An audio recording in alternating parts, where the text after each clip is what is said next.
Maniac Magee, chapters 8 and 9. And how he came to be called Maniac.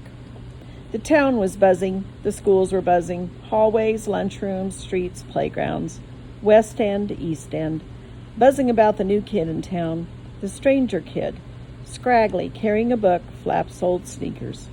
The kid who intercepted Brian Dennehy's pass to hands down and punted it back longer than Dennehy himself ever threw it.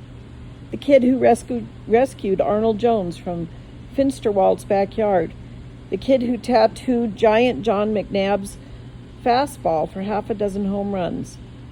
Then circled the sacks on a bunted frog. Nobody knows who said it first, but somebody must have. Kid's gotta be a maniac. And somebody else must have said, "Yeah, regular maniac." And somebody else, "Yeah." And that was it. Nobody except Amanda Beale had any other name for him. So pretty soon, when they wanted to talk about the new kid, that's what they called him, Maniac. The legend had a name. But not an address, at least not an official one, with numbers. What he did have was the deer shed at the Elmwood Park Zoo, which is where he slept his first few nights in town. What the deer ate, especially the carrots, apples, and day-old hamburger buns, he ate. He started reading Amanda Beale's book his second day in town and finished it that afternoon. Ordinarily, he would have returned it immediately, but he was so fascinated by the story of the Children's Crusade that he kept it and read it the next day, and the next. When he wasn't reading, he was wandering. When most people wander, they walk. Maniac Magee ran. Around town, around the nearby townships, always carrying the book, keeping it in perfect condition. This is what he was doing when his life, as it often seemed to do, took an unexpected turn. Chapter 9. John McNabb had never in his life met a kid he couldn't strike out, until the runt. Now, as he thought about it, he came to two conclusions. One, he couldn't stand having this blemish on his record. Two, if you beat a kid up, it's the same as striking him out. So McNabb and his pals went looking for the kid. They called themselves the Cobras. Nobody messed with them, at least nobody in the West End. The Cobras had heard that the kid hung around the park and the tracks, and that's where they spotted him one Saturday afternoon, on the tracks by the path that ran from the Oriole Street dead end to the park. He was down by Red Hill and heading away from them, book in hand as usual. But the Cobras just stood there stunned. "I don't believe it," one Cobra said.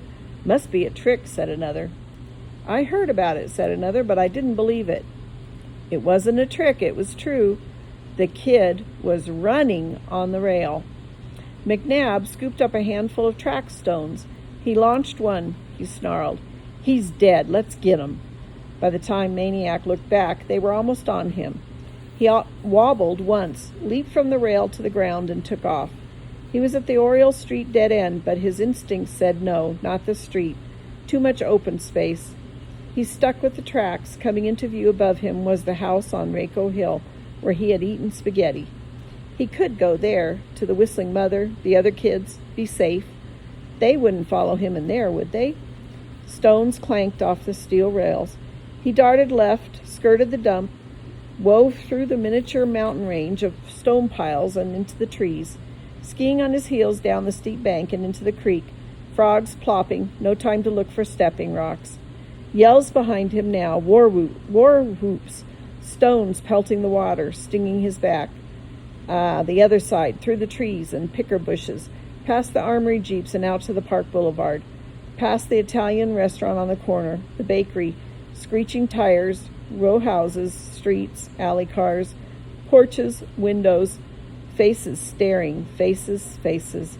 The town whizzing past Maniac, a blur of faces, each face staring from its own window, each face in its own personal frame, its own house, its own address, some place to be when there was no other place to be. How lucky to be a face staring out from a window.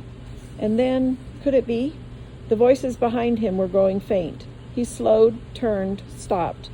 They were lined up at a street a block back. They were still yelling and shaking their fists, but they weren't moving off the curb. And now they were laughing. Why were they laughing? The Cobras were standing at Hector Street. Hector Street was the boundary between the east and west ends, or, to put it another way, between the blacks and whites. Not that you never saw a white in the east end or a black in the west end.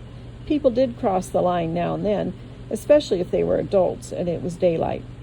But nighttime, forget it. And if you were a kid, day or night, forget it. Unless you had business on the other side, such as a sports team or school. But don't be just strolling along as if you belonged there, as if you weren't afraid, as if you didn't even notice you were a different color from everybody around you. The Cobras were laughing because they figured the dumb, scraggly runt would get out of the east end in about as good a shape as a bare big toe in a convention of snapping turtles.